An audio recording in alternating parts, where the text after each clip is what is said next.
As a longtime Hoka fan, this is a hard video to make, but I'm here to tell you that I think there's a new king in town for the best all-around running shoe. And so I'm gonna be discussing the Nike Air Pegasus 35, which I truly believe is one of the best all-around running shoes. So let's go back to my dorm so I can break this down and tell you why I think this is true. Okay, let's go.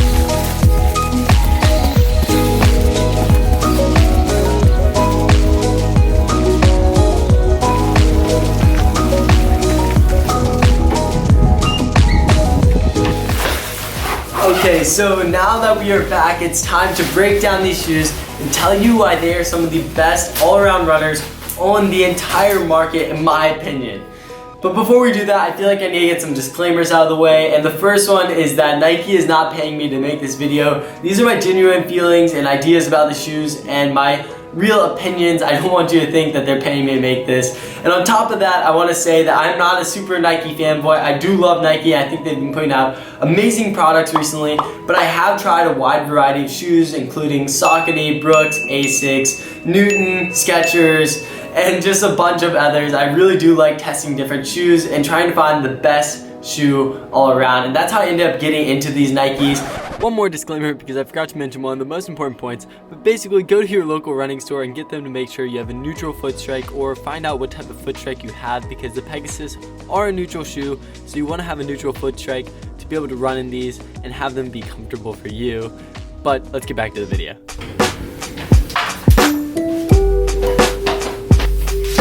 Okay, so now that I have gone over the shoe and kind of given the disclaimer on, my experience, my opinions, all of that, it's time for me to break down the shoe and kind of give you a review of the technology and why I love this shoe so much, and then I'll tell you how it is the best all-around trainer, because I feel like you need to understand the technology and what's at play before I can just say this is the best shoe. So let's start out by taking off the shoes so you can see what I'm talking about as it's happening. Okay, so I have my shoes off now, and they are a little dirty, but I put about 250 miles on them. So this is what they look like after 250 miles of running and mud and dirt and roads and trails and everything you could throw at it. So these have really seen everything, and here is the outsole, and then a little side shot, a little top shot, another side shot. So as you can see, these shoes are really beautiful. That's one thing that stood out to me. They always looked really, really nice. They're one of the more stylish running shoes that you can find, but that's not really what's important. I'm gonna break it down from the bottom to the top.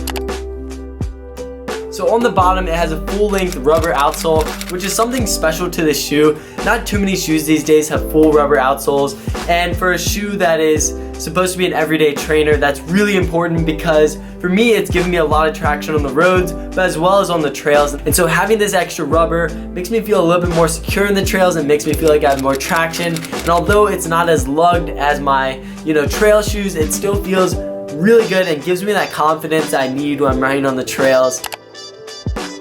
But moving up from there, we have the midsole, which is actually really unique to the Pegasus 35, because this has a hybrid midsole where it basically has Cushlon around the outside, and then inside of the Cushlon, which sounds a little bit weird, but I'll try and display an infographic here.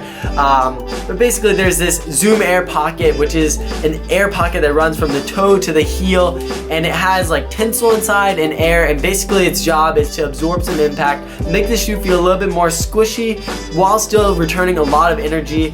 And so I did really enjoy that, and I could feel it. It was something that stood out to me about this shoe, because having a shoe that can go fast and do workouts, but while still being able to go out for a 15, 18, 17 mile run, that's really impressive to see. And honestly, not too many shoes can fit the full range from 200 meters in the workouts to all the way up to a 17-mile run and still feel responsive yet cushioned.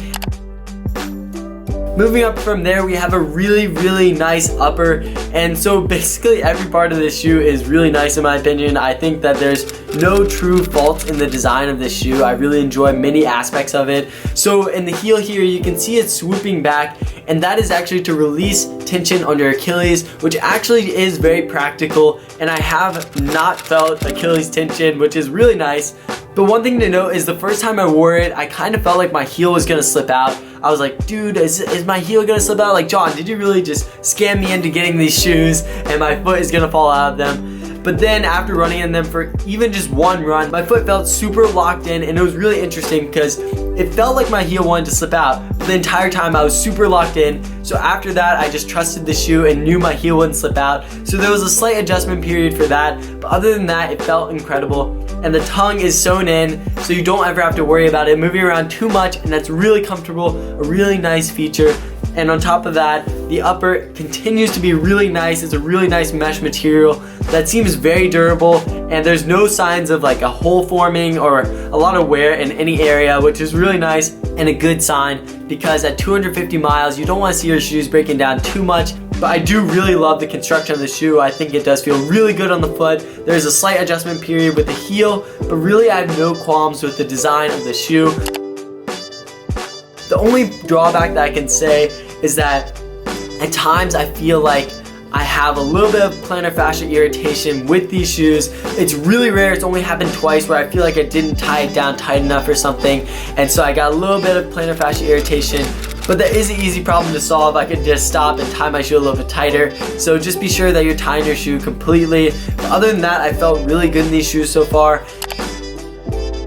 But that kind of concludes my review of the shoe. But before I tell you why it's the ultimate all-in-one training shoe, I want to call up my friend Lily to get the female perspective. And so my friend Lily is a really, really fast runner. She is a senior in high school. She's run a 4:58 mile, which is just crazy. And a couple weeks ago, she ran a 2:13.800. Okay, so now we're gonna FaceTime Lily. I'm just gonna pull up my phone and pull her contact up and FaceTime her. Okay, so she's pulled up and I'm about to FaceTime. Okay, it's ringing. What's up, Lily? Lily's just gonna tell us her experience with the pegs, like how she got into them and what she likes about them. So Lily, take it away. So basically when I first started running in 8th grade, I thought that all runners just ran in Asics. So my dad took me to the store, got me some Asics, and they were fine. Like I never really had any injuries, haven't had any injuries yet, knock on wood. But I kind of just grew out of the Asics and realized that there's so many other running shoes to pick from. And like if I'm being completely honest, I went to the store and thought that the Nike Pegs looked the coolest, which is not the way that you guys should pick your shoes. But I got them and I've been running in them ever since my sophomore year. And I know the school I'm going to, University of Richmond, is sponsored by Nike, so I will definitely continue to run in them. And nothing has hurt me from running in them. A bunch of people on my team run in them. Some of the top guys on my team do. And so I'd really recommend them to any runner. And they look cool too, so. Amazing, yeah. So guys, you heard it first. Lily Snow thinks they look cool, like they are amazing shoes. Okay, now into why I think they are the best all-around running shoes. Okay, see you Lily, bye. But now it is time for me to tell you why I truly believe these are some of the best all-around trainers. And there are a couple points that really mean a lot to me and that really made this be true for me. And so the first point is the midsole, because having a responsive midsole that is still cushioned is really impressive and something you need in an all-in-one trainer. If you're looking for a shoe to do it all, it has to be able to run your 200 super fast in the workouts, and then it has to be able to go for your long runs. And so being as I've tested it in workouts and in long runs, and it's performed incredibly well in both, I'm super impressed by the midsole, and I feel like I get a good mixture of cushion and response. Another really big point about an everyday trainer and something that you need in an all-in-one shoe is immense durability. And obviously this shoe has it at 250 miles. It's not showing too many signs of wear. There are no like holes forming. The outsole is not super worn down. There's nothing that is saying I need to be retired in this shoe. I think it can easily make it to 500 miles. And if you're wearing it every single day, you're just gonna be racking up the miles on a pair of shoes. Now on to some smaller points that are still really important about this shoe that make it an all-in-one shoe for me. And the next is the rubber outsole. And this was something that really stood out to me, as I said earlier. And basically just having the ability to go from trail to road and then to track is really important for me. And just having it as an all-in-one trainer, being able to do that is really important because you never know when you're gonna hop on the trails or when you're gonna have to run on the roads. The next factor is the price, because it retails MSRP $120, which is a little bit steep. It's not too awful, but I got these for $80, and obviously time has passed since I got these, so you can probably get it even cheaper at this point. You may just not get the exact color you're looking for, but if you're gonna save a couple bucks, why not do it? And you can always get about 10% off at Running Warehouse, which is where I usually get my shoes. I'm not sponsored to say that. It's just a really good deal, and you can always find discount codes. So getting these shoes for about $80 is a great value. Being able to go 500 miles in an $80 shoe is really impressive and something that stood out to me in this shoe. But that concludes my review and ideas on why I think these are the best all-around running shoes. The Nike Zoom Air Pegasus 35 are some of the best shoes I know of, so definitely consider going and pick up a pair if you need a new pair of shoes. I hope you've enjoyed the video, and if you did, make sure to drop a like down below, and I'll see you next Tuesday. Live happy, be healthy, see you soon.